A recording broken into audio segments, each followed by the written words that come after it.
Mercredi nous apporte la toute dernière mise à jour sur l'inflation américaine. Alors suivez ce calendrier économique pour en savoir plus.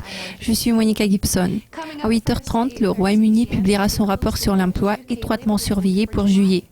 Le taux de chômage est resté inchangé en juin, près de son plus bas niveau en 6 ans. L'estimation finale de l'indice des prix à la consommation de la zone euro pour août suit à 9h.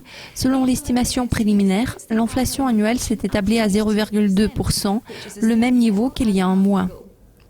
La Suisse doit publier son indice ZEW pour septembre à la même heure. L'indice a rebondi en août, atteignant son plus haut niveau en plus d'un an. Les États-Unis feront connaître leur indice des prix à la consommation très attendu pour le mois d'août à 12h30 GMT. L'inflation à tonnes a été l'une des plus grandes préoccupations pour la Réserve fédérale et peu de changements positifs est prévu cette fois-ci.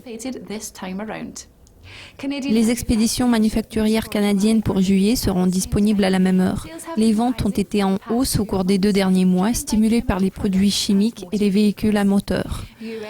L'indice NAHB du marché du logement américain pour septembre suit à 14h. L'indice a légèrement progressé en août après s'être établi à son plus haut record de 60 au cours des 2 derniers mois. Le PIB néo-zélandais du deuxième trimestre est programmé à 22h45. Il est d'une grande importance pour les traders du dollar néo-zélandais. Le PIB a augmenté moins que prévu au premier trimestre après une croissance de 0,7% enregistrée dans le dernier trimestre de 2014. Enfin, à 23h50, nous apprendrons la balance commerciale japonaise pour août. Le déficit commercial s'est creusé en juillet car les exportations vers la Chine ont pris un coup.